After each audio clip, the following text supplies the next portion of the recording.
जय हिंद दोस्तों। स्वागत है आपका आपके अपने YouTube channel the study ocean पर। दोस्तों आज हम लोग एंशियंट हिस्ट्री की सीरीज को आगे बढ़ाते हुए गौतम बुद्ध और बौद्ध धर्म के बारे में पढ़ने वाले हैं। दोस्तों यह चैप्टर भी बहुत ही इम्पोर्टेंट चैप्टर है और यहाँ से भी हमें अक्सर क्वेश्चन देखने को मिलते हैं।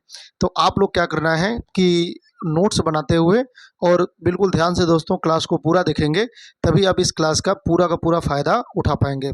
चलिए दोस्तों बिना देर किए स्टार्ट करते हैं आज की अपनी क्लास को।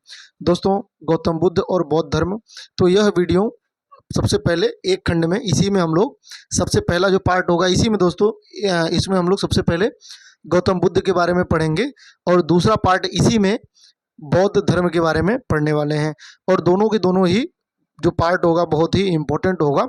वीडियो एक ही होगी, क्लास एक ही होगी। इस क्लास के दो पार्ट हैं, तो बस ये आपको ध्यान रखना है। गौतम बुद्ध, तो दोस्तों गौतम बुद्ध के बारे में हमें जानना है, तो इसकी थोड़ी सी मैं आपको बैकग्राउंड बताता हूँ, वो आपको थोड़ा सा ध्यान से सुनना है। देखिए आप जानते हैं कि दोस्तों वैदिक काल के अंतिम समय तक, यानी कि जब हमारा और उत्तर वैदिक काल का जब लास्ट टाइम चल रहा था, जिसमें हम लोग ये जानते हैं कि जो लगभग 600 ईसा पूर्व का समय है, जब 600 ईसा पूर्व का समय है दोस्तों, 600 ईसा पूर्व का समय है, तो 600 ईसा पूर्व के आसपास एक वेद, जो अंतिम वेद था, अथर्ववेद रचित हुआ।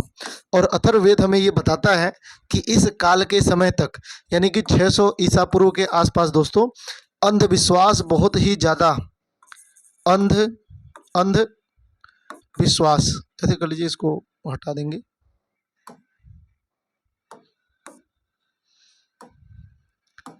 अंधविश्वास दोस्तों बहुत ही ज़्यादा चरम पर हो गया था। इसके अलावा कर्मकांड बहुत ही ज़्यादा हो गए थे। और इसके अलावा दोस्तों बलि प्रथा प्रचलित हो गई थी। और धीरे धीरे करके दोस्तों बहुत ही ज़्यादा अंधविश्वास हमारे समाज में फैला हुआ था। और इसका जीता जागता उदाहरण क्या है? अथर्ववेद।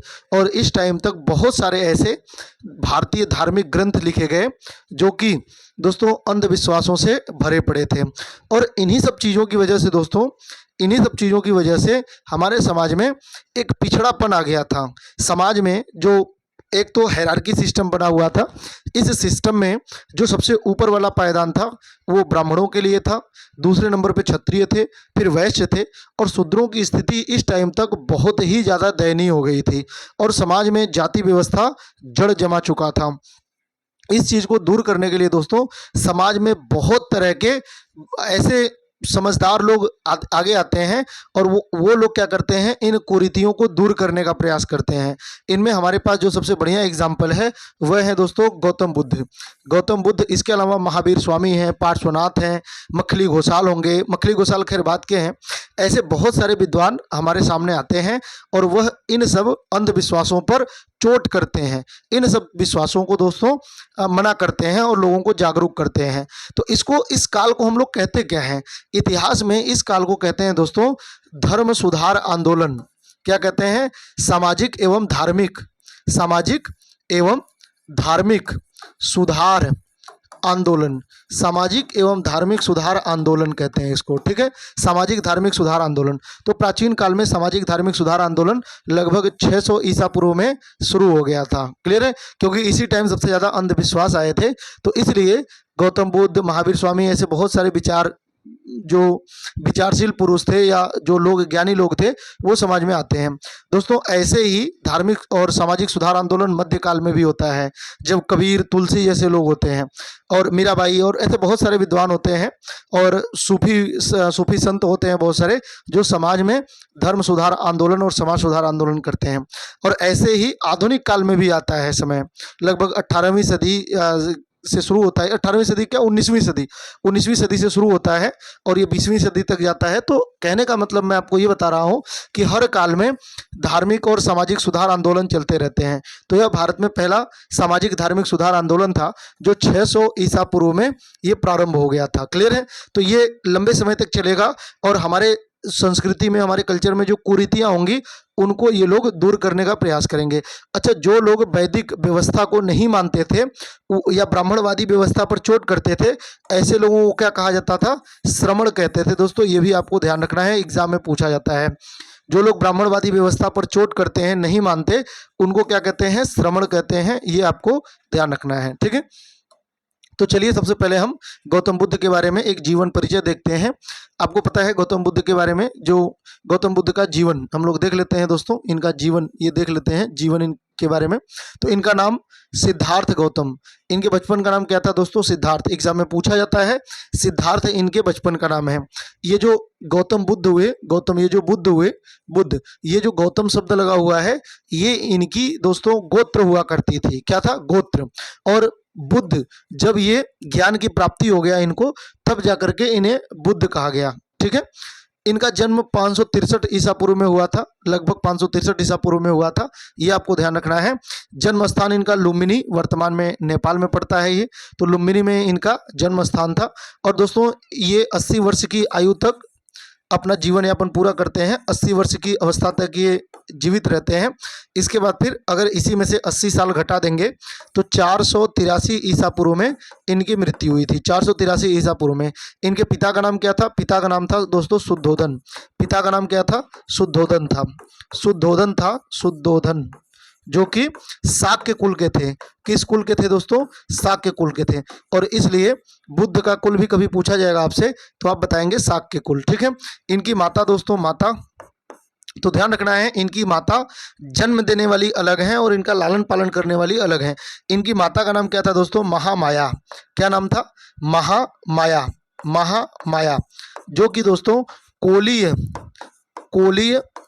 राजवंश की थी, कोली राजवंश की थी, ठीक है, महामाया। लेकिन कहते हैं कि इनके जन्म के 7वें दिन ही इनकी माता की मृत्यु हो गई और इनका जो लालन पालन किया इनकी मौसी थी, जिनका नाम गौतमी प्रजापति था। गौतमी प्रजापति।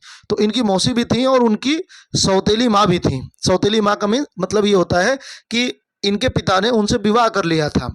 तो ध्यान रखना है कि कहीं पर आपको इनकी मौसी लिखा होगा और कहीं पर इनकी सौतेली माँ लिखा होगा, तो एक ही बात है। जिनका नाम क्या था? प्रजापति गौतमी। नाम इंपॉर्टेंट है। नाम क्यों इंपॉर्टेंट है? वो इसलिए दोस्तों कि जब बुद्ध को ज्ञान की प्राप्ति हो जाती है, जब बुद्धत्व को प्राप्त करते हैं, तो इसके बाद सबसे पहले जो बौद्ध भिक्षुणी बनती हैं वो इनकी मौसी जो गौतमी प्रजापति हैं, वही सबसे पहले बौद्ध भिक्षुणी बनती हैं। तो इसलिए उनका नाम इंपॉर्टेंट हो जाता है। तो चलिए आगे देखते हैं। इनका जन्म स्थान कहाँ है? लुम्बिनी, वर्तमान में नेपाल में पड़ता है। और कुछ ऐसे विद्वान हैं जो लुम्बिनी को मानते हैं दोस्तों कि यह उत्तर प्रदेश के सिद्धार्थ नगर में पड़ता है। बॉर्डर पे ही है, बिल्कुल ये गांव बॉर्डर पे ही है। तो ये ध्यान रखना है, सिद्धार्थ नगर, सिद्धार्थ नगर डिस्ट्रिक्ट है उत्तर प्रदेश का। तो कुछ लोग इसको मानते हैं, ठीक है। चलिए आगे बढ़ते हैं। इनके पिता का नाम क्या था?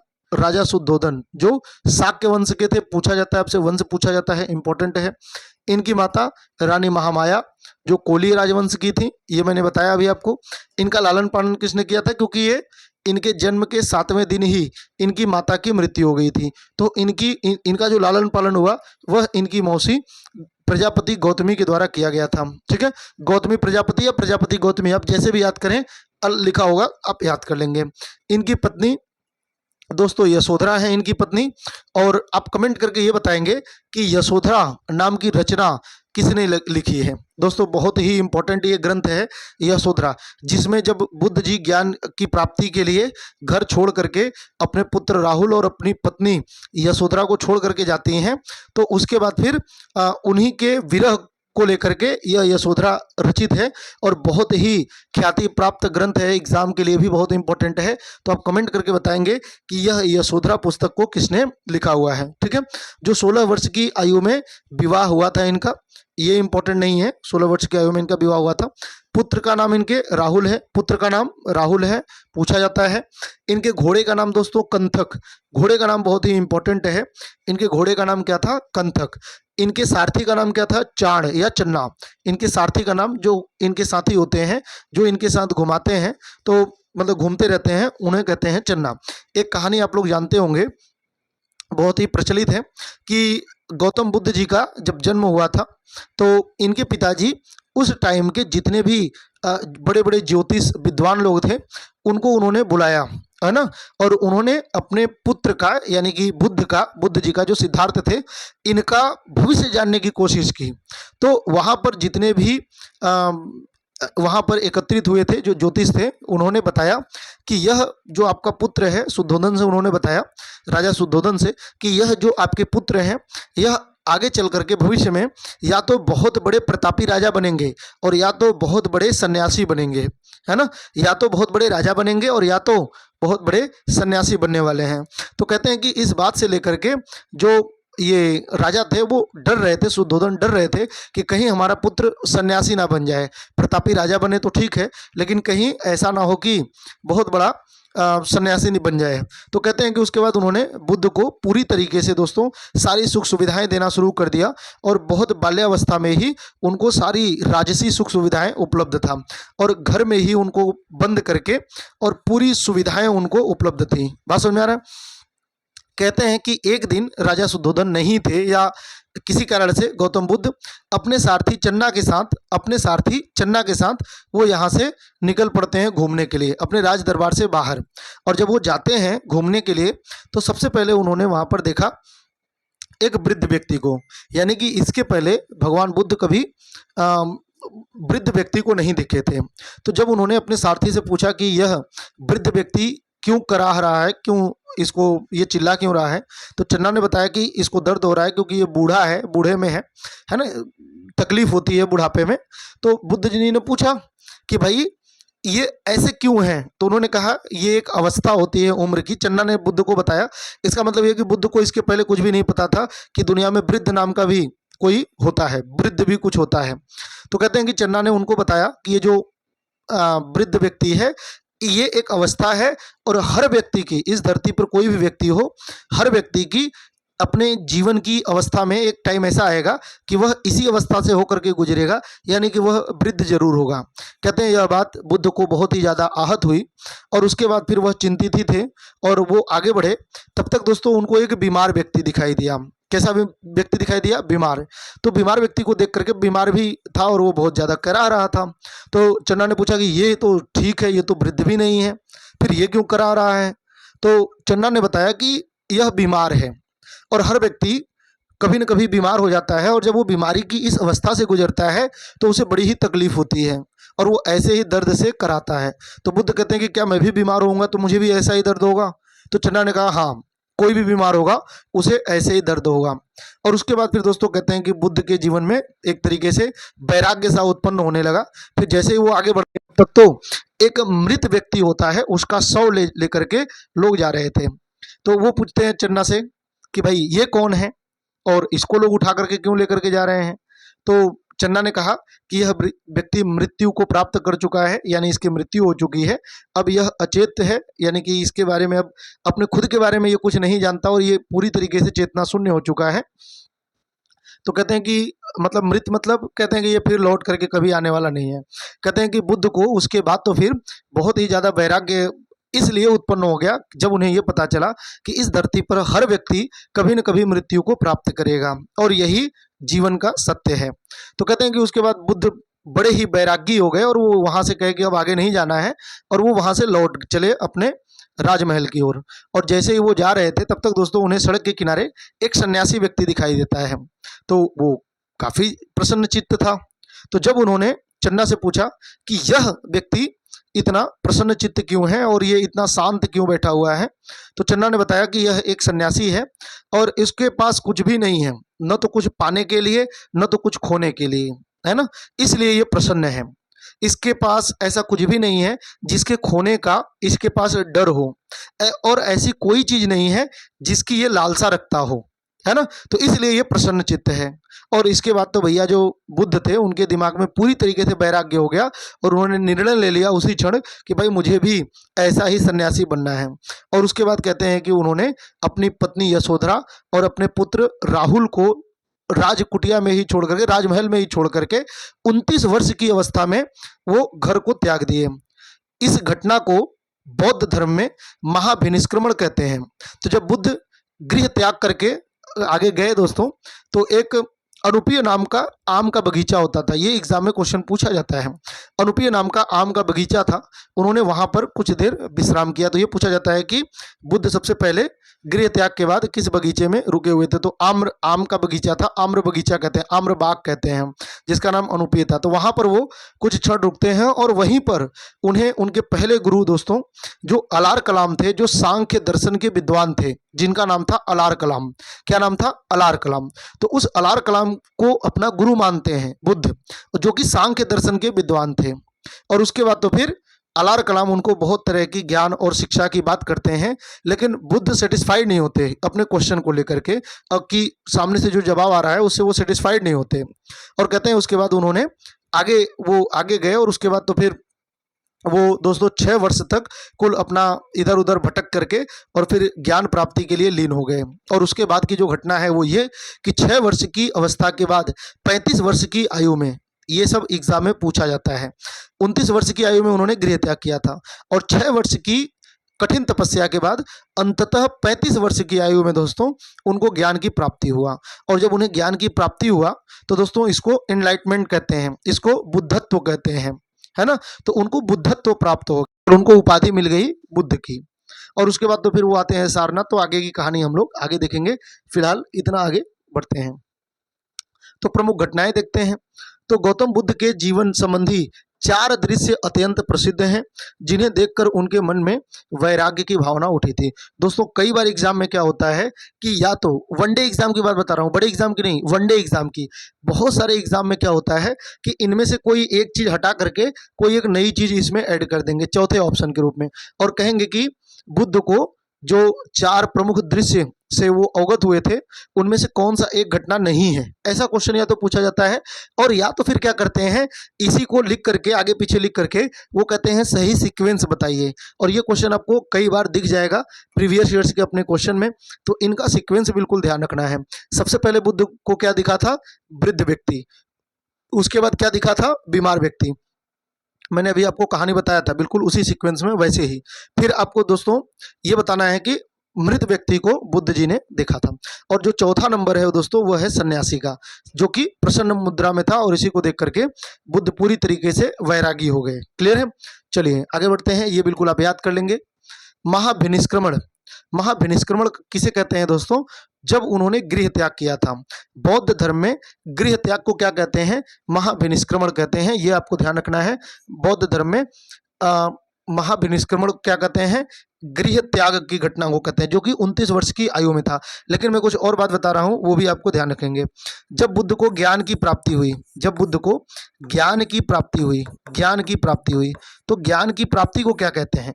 ज्ञान की प्राप्ति को दोस्तों निर्वाण कहते हैं। क्या कहते हैं? निर्वाण। अब आप कहेंगे सर निर्वाण तो मृत्यु को कहते हैं, और बहुत सारे किताबों में निर्वाण मतलब मृत्यु लिखा हुआ है। दोस्तों अब ऐसा माना जाता है, अब एग्जाम में भी ऐसा मानते हैं, लेकिन निर्वाण का सही अर्थ ज्ञान की प्राप्ति था। दोस्तों जो आप मृत्यु को निर्वाण कहते हैं ना, मृत्यु को महापरिनिर्वाण कहते हैं। क्या कहते हैं? महापरिनिर्वाण कहते हैं, महापरिनिर्वाण कहते हैं। तो निर्वाण और महापरिनिर्वाण में अंतर था। लेकिन अब क्या होता है कि एग्जाम में भी ऐसा पूछा जाता है कि वो मृत्यु को भी निर्वाण बता देते हैं। लेकिन जब ये दो अलग अलग चीजें होंगी तो आपको बिल्कुल क्लियर होकर के अलग अलग जवाब देना होगा। ज्ञान की प्राप्ति का मतलब निर्वाण बताएंगे और मृत्यु का अर्थ महापरिनिर्वाण बताएंगे, है ना। तो ये दोनों ही बिल्कुल अलग अलग आप याद करेंगे। हालांकि मृत्यु की जगह पे निर्वाण रिप्लेस हो जाता है, ये आपको ध्यान रखना है। इसके बाद दोस्तों जब उन्होंने प्रथम उपदेश दिया था, जब उन्होंने अपना प्रथम उपदेश दिया था, और उपदेश कहाँ पर दिया था? सारनाथ में। तो उनके प्रथम उपदेश को जो उन्होंने अष्टांगिक मार्ग का सिद्धांत दिया था, इसके अलावा 4 आर्य सत्य उन्होंने सारनाथ में बताया था। सारनाथ का पुराना नाम ऋगदाव या मृगदाव या ऋषिपत्तनम। तो इन्होंने जो प्रथम उपदेश दिए थे दोस्तों, इनके प्रथम उपदेश को क्या कहते हैं? तो इनके प्रथम उपदेश को कहते हैं धम्म चक्र प्रवर्तन। क्या कहते हैं? धम्म चक्र प्रवर्तन। परिवर्तन नहीं है ये, प्रवर्तन। धर्म चक्र प्रवर्तन। धर्म चक्र प्रवर्तन किसे बोलते हैं? जो बुद्ध द्वारा अपना प्रथम उपदेश दिया गया। 5 ब्राह्मणों को इन्होंने प्रथम उपदेश दिया था सारनाथ में, जो उस टाइम मृगदाव या ऋषिपत्तनम के नाम से जाना जाता था। ठीक है, तो चलिए आगे बढ़ते हैं। 29 वर्ष की आयु में सांसारिक जीवन को त्याग करके उन्होंने ज्ञान की खोज में वो बुद्ध निकल पड़े थे। और इसमें 2 तरह के फैक्ट बनते हैं। पहला फैक्ट ये होगा कि दोस्तों पहला फैक्ट ये पूछा जाता है आपसे कि वो कितनी वर्ष की आयु में अपना गृह त्याग किए थे। तो ये क्या कितने वर्ष की आयु में? 29 वर्ष की आयु में। और दूसरा क्वेश्चन ये होता है कि उनके गृह त्याग की घटना को क्या कहते हैं? तो मैंने अभी बताया आपको महाभिनिष्क्रमण। तो उनके गृह त्याग को लेकर के दो क्वेश्चन आपको ध्यान रखना है, एक उनकी आयु और दूसरा इस घटना को क्या कहते हैं? तो इस घटना को कहते हैं महाभिनिष्क्रमण। और एज कितनी है? 29 वर्ष की अवस्था है। 6 वर्ष की कठिन तपस्या वो करते हैं और उसके बाद ही जाकर के दोस्तों 35 वर्ष की आयु में उन्हें ज्ञान की प्राप्ति हुई थी। क्लियर है? गृह त्याग के बाद बुद्ध सर्वप्रथम अनुपीय, देखिए ये बहुत इंपॉर्टेंट है, किताबों में नहीं दिया होता लेकिन एग्जामों में पूछा जाता है। तो सबसे पहले वो गृह त्याग के बाद बुद्ध सर्वप्रथम अनुपीय नामक आम्र उद्यान में कुछ दिन तक रुके थे। तो कहाँ पर रुके थे? गृह त्याग के बाद सबसे पहली घटना जो है वो यही है कि वो आम के बगीचे में, आम्र उद्यान लिखा हुआ है मतलब आम के बगीचे में, और वो अनुपीय नाम का बगीचा था, ये आपको ध्यान रखना है। ठीक है?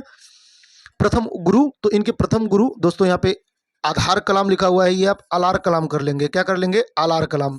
तो ये दोस्तों अलार कलाम इनके पहले गुरु हैं, जो कि सांख्य, बहुत बार एग्जाम में ये भी पूछा हुआ है, हालांकि ये वनडे एग्जाम में तो अभी नहीं पूछता लेकिन स्टेट लेवल के एग्जाम में ये क्वेश्चन कई बार पूछा गया है कि उनके जो प्रथम गुरु थे अलार कलाम, वो किस चीज के विद्वान थे? तो दोस्तों सांख्य दर्शन। और आप मुझे कमेंट करके ये भी बताएंगे कि सांख्य दर्शन के प्रतिपादक कौन थे, क्योंकि मैंने आपको बताया था कि बहुत इंपॉर्टेंट है, जो हमारे 6 दर्शन हैं वो बहुत इंपॉर्टेंट हैं, और जो सांख्य दर्शन है ये सबसे पुराना दर्शन है।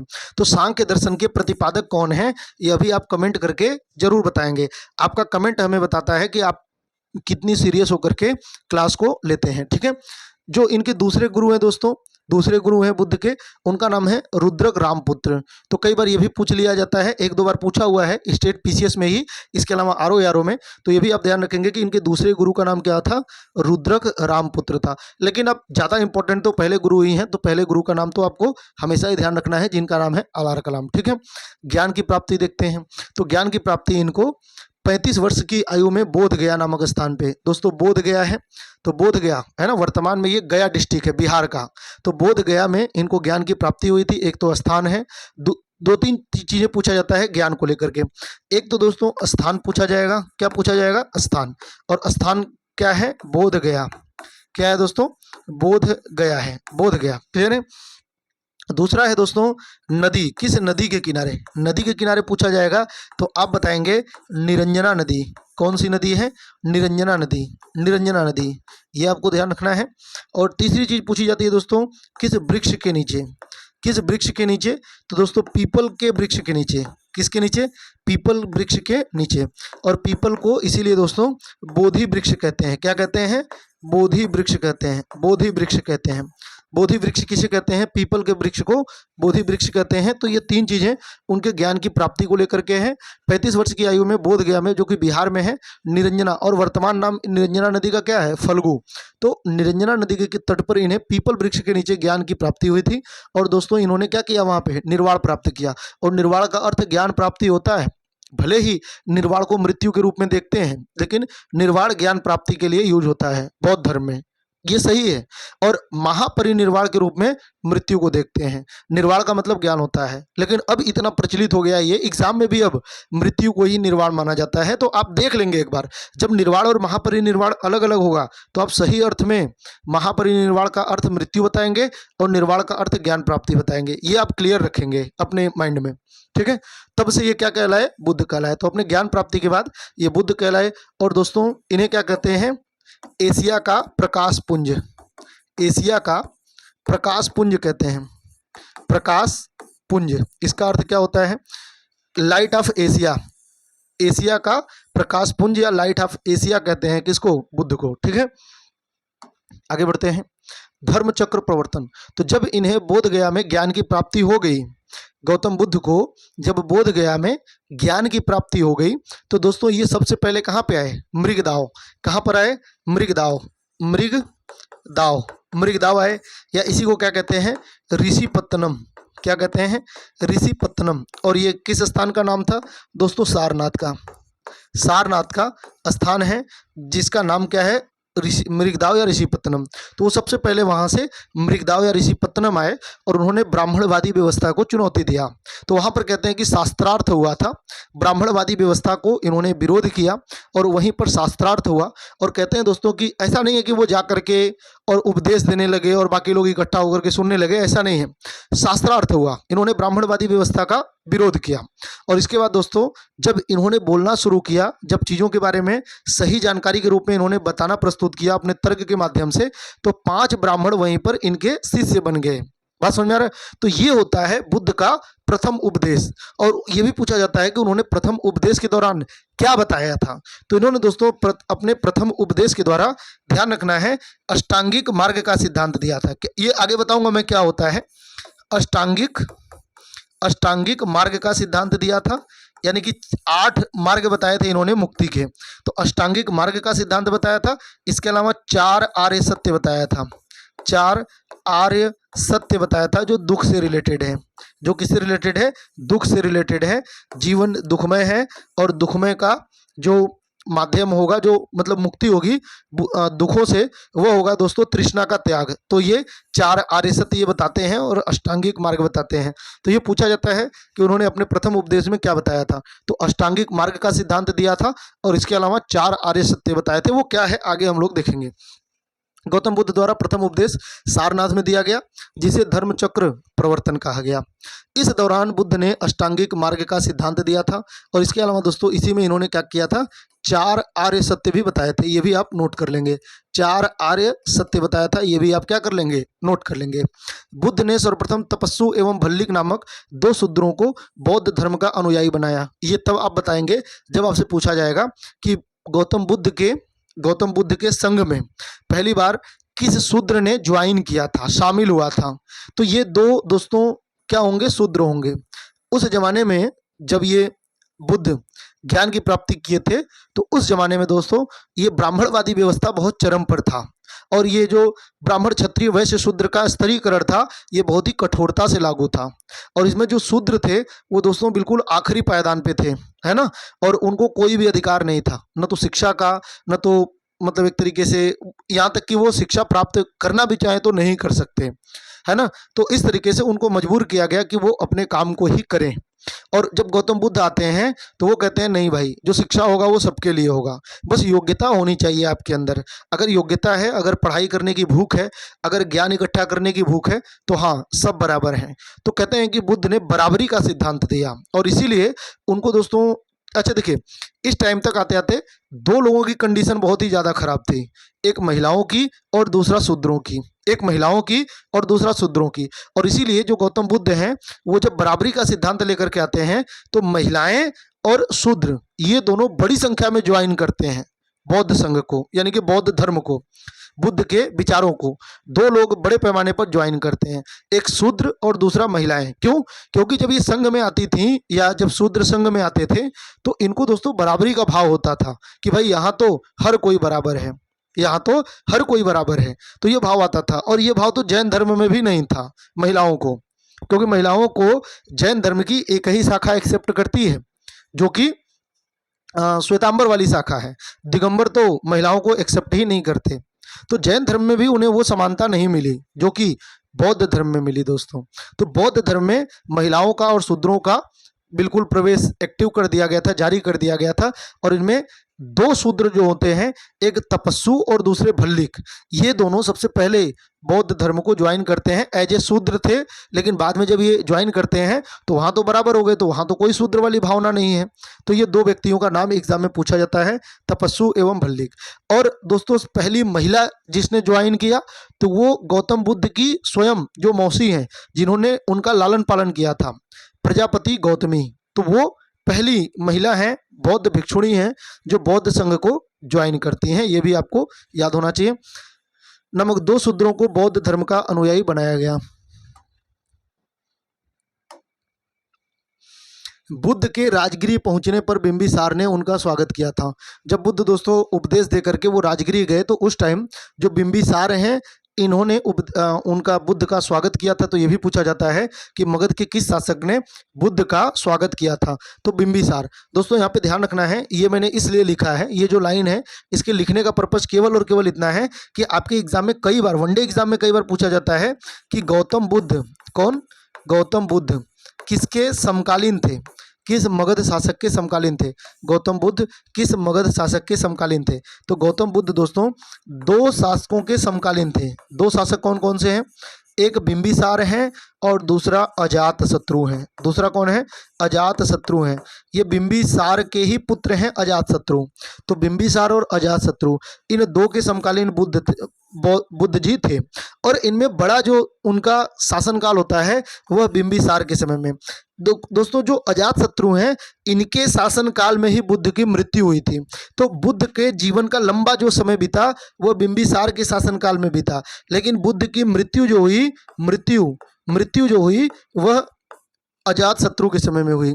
तो एग्जाम में ध्यान से सुनिए, अगर कभी आपसे पूछ ले और पूछा ही जाता है कि गौतम बुद्ध किस मगध शासक के समकालीन थे, गौतम बुद्ध किस मगध शासक के समकालीन थे, अगर ऐसा क्वेश्चन आता है तो अगर बिंबिसार है तो आप बिंबिसार को टिक करिए, अगर अजातशत्रु दिया हुआ है तो आप अजातशत्रु को टिक करिए, अगर दोनों ही दिया हो तब, और दिया भी रहता है दोनों, तो जब दोनों दिया होगा तो आप हमेशा बिना किसी डर, बिना किसी संकोच के बिंबिसार तय करेंगे, क्योंकि अजातशत्रु के समय में दोस्तों बहुत ही कम टाइम इन्होंने बिताया था, केवल इनकी मृत्यु हुई थी अजातशत्रु के समय में। बात समझ में आया आपको? तो ये आपको बिल्कुल ध्यान रखना है। और ये भी आपको ध्यान रखना है कि बिंबिसार के ही दोस्तों एक दरबारी थे, बिंबिसार के ही एक दरबारी थे जिनका नाम क्या था? जीवक। जिनका नाम क्या था? जीवक। बिंबिसार के दरबारी थे जिनका नाम क्या था? जीवक। और ये जीवक कौन थे? तो ये दोस्तों भारतीय इतिहास के पहले वैद्य हैं। वैद्य किसे बोलते हैं सर? वैद्य बोलते हैं जो उस टाइम के डॉक्टर होते थे। तो ये भारतीय इतिहास के पहले डॉक्टर हैं जीवक। तो सर इसका क्या संबंध है? जो जीवक हैं ये बिंबिसार के दरबार में होते हैं, और दोस्तों गौतम बुद्ध के अंतिम समय में, क्योंकि गौतम बुद्ध को एक चुंद नाम का व्यक्ति होता है, उसने इनको सूकर माध्य खिला दिया था, सूअर का मांस दे दिया था। किसको? गौतम बुद्ध को। चुंद नाम के व्यक्ति ने दोस्तों गौतम बुद्ध को सूअर का मांस खिला दिया था, और जिसके खाने से गौतम बुद्ध को अतिसार रोग हो गया। अतिसार रोग से ये पीड़ित हो गए, और अतिसार रोग से पीड़ित होने की वजह से इनकी कंडीशन बहुत ही ज़्यादा खराब हो गई। और ये जो जीवक हैं इन्होंने ही गौतम बुद्ध का इलाज किया था। अंतिम समय में गौतम बुद्ध का इलाज करने वाला वैद्य कौन था? ये भी एग्जाम में पूछा जाता है, तो आप बताएंगे जीवक। हालांकि जीवक इनको बचा नहीं पाए और बुद्ध की फाइनली मृत्यु हो गई। तो ये पूछा जाता है कि गौतम बुद्ध का अंतिम समय में इलाज किसने किया था या उपचार किसने किया था? तो जीवक नाम के वैद्य ने उपचार किया था, जो किसके दरबारी थे? तो बिंबिसार के दरबारी थे दोस्तों, बिंबिसार के दरबारी हैं ये। बिंबिसार ने ही जीवक को भेजा था बुद्ध के इलाज के लिए, क्योंकि बिंबिसार बहुत ही ज़्यादा प्रभावित था। तो बुद्ध के राजगृह पहुंचने पर बिंबिसार ने उनका स्वागत किया। बुद्ध द्वारा मगध को अपना प्रचार केंद्र बनाया गया था। यह भी कई बार पूछा गया है कि बुद्ध द्वारा मगध को अपना प्रचार केंद्र बनाया गया है, तो बुद्ध ने अपना प्रचार केंद्र किसे बनाया था? मगध को ही, क्योंकि बिंबिसार ने उनको पूरा संरक्षण दिया था। तो गौतम बुद्ध द्वारा मगध को ही अपने प्रचार का केंद्र बनाया गया था। कौशाम्बी का शासक था उदयन। कौशाम्बी का शासक था उदयन, बौद्ध भिक्षु बन गया तथा घोषिताराम बिहार भिक्षु संघ दान किया था। तो दोस्तों कौशाम्बी का शासक था उदयन, इसने बौद्ध भिक्षु बन गया तथा घोषिताराम बिहार भिक्षु संघ की स्थापना की थी। और एक क्वेश्चन मैं आपसे करना चाहूँगा कि अशोक ने भी एक बिहार की स्थापना की है, और बिहार में की है, आप मुझे बताएंगे उस बिहार का नाम क्या है। ठीक है, तो दो बिहार हमें दिखाई देते हैं, एक है घोषिताराम बिहार जो कि कौशाम्बी के शासक उदयन ने दिया था, और दूसरा है दोस्तों अशोक ने बनवाया था। ये भी आपको बिल्कुल याद होना चाहिए, तो आप कमेंट करके बताएंगे कि वो कौन सा था। आगे है अपने शिष्य आनंद के कहने पर। अच्छा, ये कई बार पूछा जाता है कि गौतम बुद्ध के प्रिय शिष्य का नाम क्या था? गौतम बुद्ध के प्रिय शिष्य का नाम क्या था? तो दोस्तों गौतम बुद्ध के प्रिय शिष्य का नाम क्या था? आनंद। ये भी आप नोट कर लेंगे। गौतम बुद्ध के प्रिय शिष्य का नाम क्या था? आनंद। तो आनंद के ही कहने पर बुद्ध ने वैशाली में महिलाओं को संघ में प्रवेश की अनुमति दी। तो महिलाओं को प्रवेश की अनुमति तो दी, लेकिन ये पूछा जाता है कि किसके सलाह पर दी थी। तो ये सब क्वेश्चन दोस्तों वनडे एग्जाम में कई बार पूछा जाता है। तो ये सब बिल्कुल स्पष्ट आप जैसे मैं बता रहा हूं आप लिख लेंगे, और बौद्ध धर्म से रिलेटेड एक भी क्वेश्चन आपके गलत होने वाले नहीं है।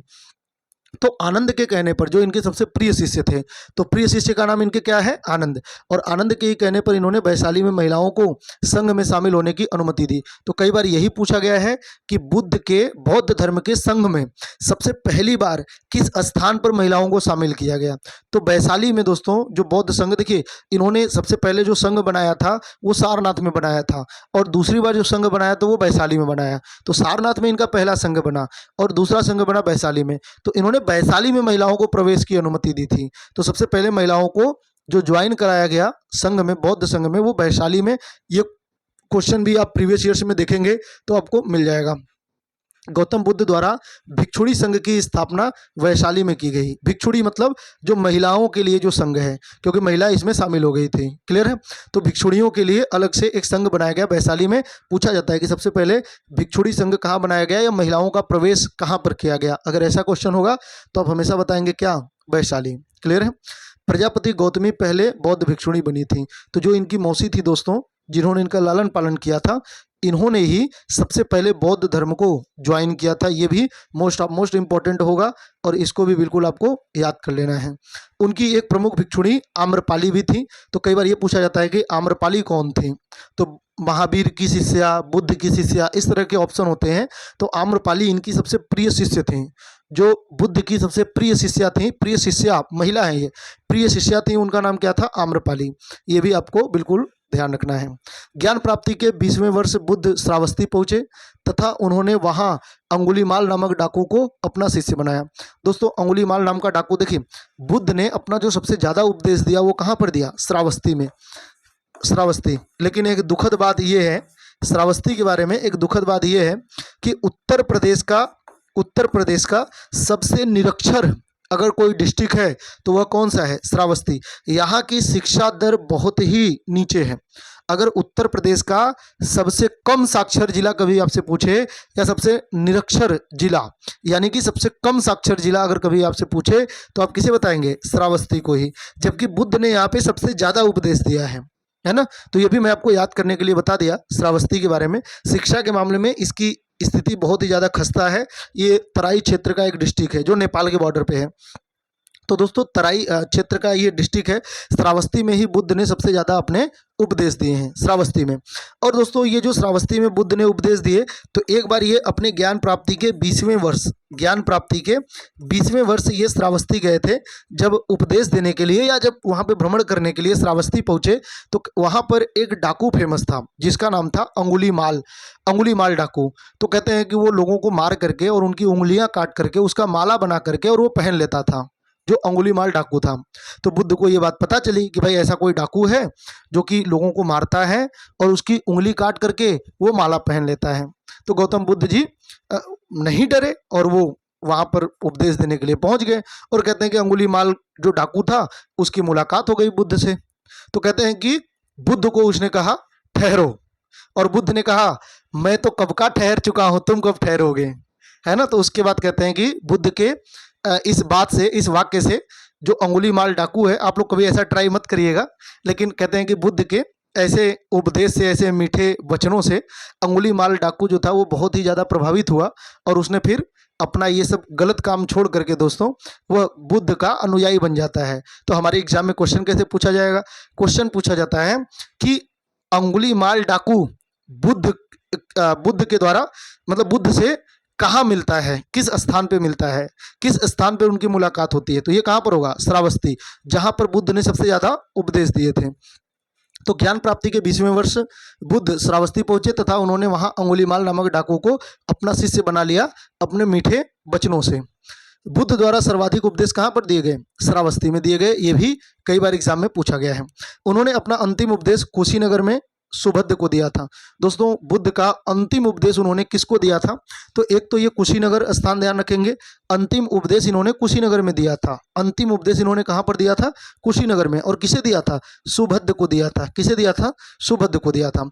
बुद्ध ने आम जनता की भाषा में, पाली भाषा में इन्होंने उपदेश दिया था। यहाँ पे मैं आपको एक बात और बताता हूँ दोस्तों, कि अगर कभी आपसे पूछे कि बुद्ध ने अपना अंतिम वर्षा काल कहाँ बिताया था? अरे भाई क्या हो रहा है? बुद्ध ने अपने जीवन का अंतिम वर्षा काल कहाँ बिताया था? तो दोस्तों किताबों में, कई किताबों में मैंने ये गलत देखा है, लेकिन एग्जाम में हमेशा यही आंसर माना जाता है। देखिए, उनकी मृत्यु भले ही कुशीनगर में हुई थी। अरे भाई ये थोड़ा कम काम कर रहा है क्या? ठीक है, इनकी मृत्यु भले ही कुशीनगर में हुई थी। बुद्ध की मृत्यु कहाँ हुई थी? कुशीनगर में। और इन्होंने वहीं पर अंतिम उपदेश किसे दिया था? सुभद्र को। लेकिन लेकिन लेकिन अगर कभी आपसे पूछे बुद्ध ने अपने जीवन का अंतिम वर्षा काल कहाँ बिताया था, अपने जीवन का अंतिम वर्षा काल कहाँ बिताया था, तो जब बात होगी अपने जीवन के अंतिम वर्षा काल की, तो ये दोस्तों कभी भी आप कुशीनगर नहीं बताएंगे। कहाँ बताएंगे? वैशाली। इन्होंने अपने जीवन का अंतिम जो वर्षा काल है वह वैशाली में बिताया था। ये क्वेश्चन कई बार एग्जाम में पूछा है और हर बार आंसर वैशाली होता है, लेकिन किताबों में कुशीनगर दिया होता है, जो कि गलत है। आप कहेंगे सर वर्षा काल का क्या मतलब है? दोस्तों बौद्ध धर्म में वर्षा का बहुत ही महत्व होता है, बहुत ही ज़्यादा महत्व होता है। आगे आप पढ़ेंगे बौद्ध धर्म में इसी वाले क्लास में, कि जो मतलब वर्षा काल में जो बौद्ध धर्म है, तो इनमें दोस्तों एक प्रथा होती है, जिसे पर्वन कहते हैं। कौन, क्या कहते हैं? पर्वल। तो पर्वन प्रथा में दोस्तों होता यह है कि सभी के सभी बौद्ध अनुयायी जो होते हैं वो एक जगह पे इकट्ठा होते हैं, और सभी के सभी अपने पीछे एक साल में, मतलब पिछले वर्षा काल के बाद, अगर उन्होंने कोई अपराध किया जो कि उस टाइम उन्हें फील हुआ लेकिन उन्होंने एक्सेप्ट नहीं किया या जो भी है, तो दोस्तों उस टाइम वो सबके सामने अपनी गलतियों को स्वीकारते थे, और इस प्रथा को क्या कहते थे? पर्वन कहते हैं। और उसके बाद फिर वो माफ़ी मांगते थे और अपनी गलती को सबके सामने स्वीकार करते थे। तो इस प्रथा को दोस्तों कहीं कहीं पे पर्वन लिखा होता है, कहीं कहीं पे पवरन लिखा होता है। सही शब्द क्या है मुझे नहीं मालूम है, लेकिन कहीं पर पर्वन लिखा होता है और कहीं पर पवरन लिखा होता है, पवरन। तो सही शब्द क्या है ये तो मुझे नहीं पता है, आप कोई सा भी एक शब्द याद कर लेंगे। तो ये वर्षा काल बौद्ध धर्म में बड़ा ही महत्वपूर्ण है, जो वर्षा काल होता है। और बुद्ध का जो वर्षा काल है दोस्तों, ये वर्षा काल को सेलिब्रेट करते हैं एक तरीके से, क्योंकि वो उनके अपराधों की स्वीकारोक्ति होती है, और वो मान लेते हैं कि अब जैसे हिंदू धर्म में है कि भाई गंगा नहा लेने से सारे पाप धुल जाते हैं, लोग खुश हो जाते हैं, कुछ वैसा है ना। तो ये स्वीकारोक्ति करते हैं एक तरीके से। तो ये वैशाली में इन्होंने अपने जीवन का अंतिम वर्षा काल बिताया था, जो बुद्ध हैं। ये भी आपको ध्यान रखना है। बुद्ध ने आम जनता की भाषा में, पाली भाषा में इन्होंने उपदेश दिया था। ये भी पूछा जाता है बुद्ध ने अपने उपदेश किस भाषा में दिए थे, तो पाली भाषा में बुद्ध ने अपने सारे उपदेश दिए थे। ये भी आपको बिल्कुल पता होना चाहिए। देवदत्त की कहानी है दोस्तों, जो देवदत्त है आप लोग बचपन में पढ़ते होंगे, सुनते होंगे, और ये कहानी भी आप जरूर बचपन में पढ़े होंगे। तो एग्जाम में पूछा जाता है कि देवदत्त कौन है। यह एक कैरेक्टर है देवदत्त, जो बुद्ध के जीवन को प्रभावित करता है हमेशा। देवदत्त कई एग्जाम में पूछा जाता है कि देवदत्त कौन है। आप लोग कहानी जानते होंगे, लेकिन मैं केवल एक बार दोहरा देता हूँ, इसका रिवीजन कर देता हूँ। देवदत्त दोस्तों बुद्ध का ही चचेरा भाई था, जो गौतम बुद्ध हैं उनका चचेरा भाई था। और यह जो देवदत्त है, यह पहले तो बुद्ध का अनुयायी था। पहले स्टार्टिंग में यह बुद्ध का अनुयायी था, लेकिन बाद में यह बुद्ध का कंपटीटर बन गया। तो कई बार एग्जाम में पूछा जाता है कि बुद्ध के प्रतिस्पर्धी कौन हुए, बुद्ध के प्रतिस्पर्धी कौन हुए। तो ये कौन होगा दोस्तों? बुद्ध के जो प्रतिस्पर्धी थे ये इनके चचेरे भाई देवदत्त हैं। जैसे आप लोगों ने कहानी सुना होगा कि देवदत्त जो है वो हंस को मार देते हैं, किसी हंस को मार देते हैं, उनकी मतलब हत्या करने के पर्पज से। जब हंस को तीर लगता है, वो नीचे गिरता है, तो बुद्ध उस हंस को देखते हैं और उसका जो बाण है वो निकाल करके, और फिर कहते हैं कि उसको उपचार करते हैं और वो हंस ठीक होने लगता है। कहते हैं इसके बाद जो ये देवदत्त हैं वो उस पर दावा करते हैं। आप लोगों ने ये कहानी सुना होगा कि देवदत्त दावा करते हैं कि नहीं, ये हंस को मैंने मारा था तो ये मेरा हुआ। और बुद्ध कहते हैं नहीं, इसको मैंने बचाया है, इसका प्राण मैंने बचाया तो यह मेरा है। और इस तरीके से दोनों के बीच में कंपटीशन होता है। और फाइनली जब ये मामला जाता है उस टाइम के न्यायालय में, या उस टाइम जो जजमेंट करते थे, तो जो भी जजमेंट किया तो उसमें दोस्तों ये बताया गया कि भाई मारने वाले से हमेशा बचाने वाला बड़ा होता है, यानी यह जो हंस होगा वो फाइनली बुद्ध का होगा। तो इस तरीके से ये हमें बचपन में ये शिक्षा दी जाती थी कि मारने वाले से बचाने वाला हमेशा बड़ा होता है। और दोस्तों यही देवदत्त की कहानी है। जो देवदत्त हैं यह बुद्ध के चचेरे भाई हैं, आप हमेशा ध्यान रखेंगे। और ये बुद्ध के प्रतिस्पर्धी थे, जो पहले क्या थे, इनके शिष्य हुआ करते थे, बाद में क्या हो गए, इनके प्रतिस्पर्धी हो गए। क्लियर है। तो देवदत्त बुद्ध के चचेरे भाई और एक प्रमुख शिष्य था जो बाद में उनके प्रतिद्वंदी बन गया। तो ये भी आपको ध्यान रखना है, बुद्ध के प्रतिद्वंदी कौन थे, उनके ही चचेरे भाई देवदत्त। एग्जाम में पूछा जाता है। दोस्तों सुजाता एक ऐसी महिला है जिन्होंने भगवान बुद्ध को खीर खिलाई थी, जो उनको ज्ञान की प्राप्ति की एक महत्वपूर्ण घटना है। ये क्या कहानी है, तो दोस्तों एक सुजाता नाम की एक शिष्या होती है, एक महिला होती है कह लीजिए। कहते हैं कि बुद्ध अपने तपस्या के समय, ध्यान से सुनना, आपको ये क्वेश्चन कई बार पूछा गया है। बुद्ध बड़े एग्जामों में दोस्तों या वनडे एग्जाम में क्वेश्चन ऐसे ही पूछ लिया जाता है और हम तुरंत स्किप कर देते हैं। एक एक क्वेश्चन हमारे लिए बहुत इंपॉर्टेंट होता है, तो इसलिए आप थोड़ा ध्यान से सुने। एक बार अगर आप सुन भी लिए हैं ना, तो वहाँ पर देख करके, और ऑप्शन इसीलिए हमें दिए जाते हैं ताकि क्या हम अपनी ज़िंदगी में इसके पहले इसको कभी पढ़े हैं या नहीं पढ़े हैं। तो होता ये है कि कहते हैं कि बुद्ध जब मतलब वैराग्य था उनको, और जब वो ज्ञान की प्राप्ति में निकले थे तो वो दोस्तों तपस्वी बन गए, और उसके बाद फिर वो अपने ध्यान में एकदम पूरी तरीके से लीन हो गए। कहते हैं कि उनको कई लोगों ने बहुत मतलब जगाने की कोशिश की, लेकिन वो नहीं जागे। फाइनली जो सुजाता एक महिला होती है, उन्होंने भगवान बुद्ध को खीर खिलाई थी। उनके सामने वो खीर प्रस्तुत करती हैं और बुद्ध को तब जा करके होश आता है ना। तो जो उनके ज्ञान प्राप्ति की यात्रा में एक महत्वपूर्ण घटना थी। तो ये भी पूछा जाता है कि वह महिला जिन्होंने बुद्ध को खीर खिलाई थी, तो ये दोस्तों कौन होगा, सुजाता एक महिला है। ये सुजाता महिला के द्वारा ही बुद्ध को खीर खिलाई गई थी। बुद्ध ने अपने उपदेश बिंबिसार के समकालीन दिए थे, परंतु उनकी मृत्यु अजात शत्रु के समय में हुई थी। और कब हुई थी, 483 ईसा पूर्व में, 483 ईसा पूर्व में हुई थी। ठीक है, 483 ईसा पूर्व में हुई थी। गौतम बुद्ध को एशिया का पुंज कहते हैं या लाइट ऑफ एशिया कहते हैं। गौतम बुद्ध ही बौद्ध धर्म के प्रवर्तक थे। गौतम बुद्ध ने अपना उत्तराधिकारी किसी को नहीं बनाया था, ये भी ध्यान रखना आपको। गौतम बुद्ध ने अपना जो उत्तराधिकारी है वो किसी को नहीं बनाया था, है ना। लेकिन उनका सबसे प्रिय शिष्य कौन था, आनंद। लेकिन उन्होंने अपना उत्तराधिकारी किसी को नहीं बनाया था।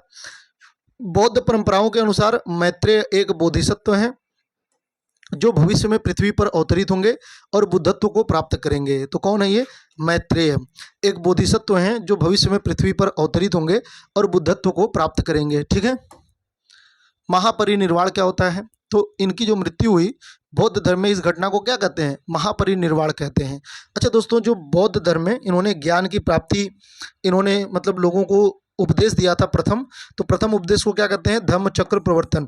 और उसको किस चीज़ से दर्शाते हैं, तो उसको चक्र से दर्शाते हैं। आगे मैं बताऊंगा कि उनके जीवन की जो घटनाएं हैं उसको किस चीज़ से दर्शाते हैं, वो मैं आपको बताऊंगा आगे।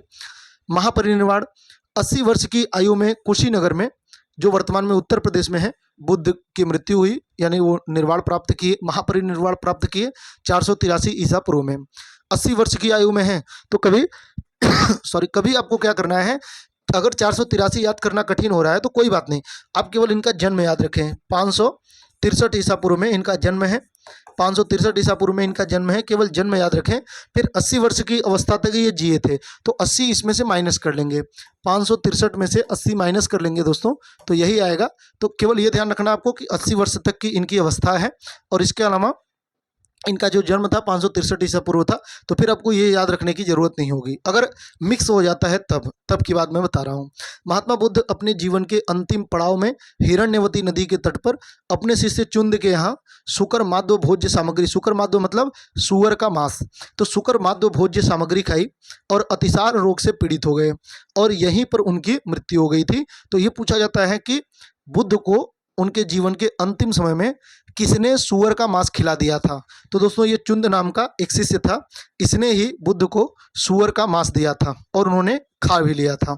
और खाने के बाद दोस्तों ये अतिसार रोग से पीड़ित हो गए थे और अंततः इनकी मृत्यु हो गई। और मृत्यु किस नदी के तट पे हुई थी ये भी पूछा गया है, तो हिरण्यवती नदी के तट पर इनकी मृत्यु हुई थी, ये भी आपको ध्यान रखना है। ठीक है, मृत्यु के पूर्व कुशीनगर के सुभद्र को उन्होंने अपना अंतिम उपदेश दिया था। ये मैं पहले बता चुका हूँ। तो उन्होंने अपना अंतिम उपदेश किस शिष्य को दिया था? सुभद्र को दिया था। और उन्होंने अपने जीवन का अंतिम वर्षाकाल कहाँ बिताया था?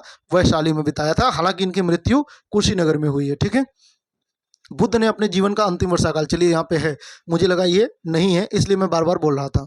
तो बुद्ध ने अपने जीवन का अंतिम वर्षाकाल कहाँ बिताया था? वैशाली में बिताया था। ठीक है, महापरिनिर्वाण के बाद बुद्ध की अस्थि अवशेष को 8 जगह मगध, वैशाली, कपिलवस्तु, अल्लकप, रामग्राम, पावा, कुशीनगर और बेथादीप भेजा गया। इन्हीं 8 क्षेत्रों में स्तूप बनाए गए। दोस्तों कहते हैं कि जब बुद्ध की मृत्यु हुई तो उनके बॉडी को 8 पार्ट में अलग अलग काट करके, मतलब डिवाइड करके, और उनके अलग अलग अंगों को 8 जगहों पर स्थापित किया गया और वहाँ पर स्तूप का निर्माण किया गया। वहाँ पर दोस्तों स्तूप बनाया गया। हालांकि कभी अगर आपसे पूछे कि स्तूप शब्द सबसे पहले किस ग्रंथ में मिलता है, तो ये ऋग्वेद में मिलता है। स्तूप शब्द दोस्तों सबसे पहले कहाँ पे मिलता है? ऋग्वेद में मिलता है, ये आपको ध्यान रखना है। और स्तूप प्रारंभ में जो स्तूप बनाए गए थे वह बुद्ध के बॉडी पार्ट के को स्थापित करके एक चिन्ह के रूप में बनाए गए थे। बाद में ये जो स्तूप होते हैं यह ज्ञान प्राप्ति का स्थान हो जाता है। उनके ज्ञान प्राप्ति का या उनके सलाह मशवरा का बौद्ध धर्म में यह एक पूजनीय स्थान हो जाता है। जैसे हिंदुओं में एक तरीके से पूजा पाठ का स्थान होता है, ऐसे ही स्तूप, और फिर बहुत सारे स्तूप बनते हैं। और आप तो अगर एंशिएंट हिस्ट्री पढ़े होंगे तो आपने ये जरूर सुना होगा कि जो राजा अशोक है, कहा जाता है कि उसने 84,000 स्तूपों को बनवाया था भारत में अलग अलग क्षेत्रों में। तो ये भी इम्पोर्टेंट है। आगे बढ़ते हैं, अब हम लोग देखते हैं बौद्ध धर्म। तो दोस्तों भगवान बुद्ध के बारे में हमारा ये एक पार्ट पूरा हो गया और दूसरा पार्ट जो होगा वो बौद्ध धर्म के बारे में होगा।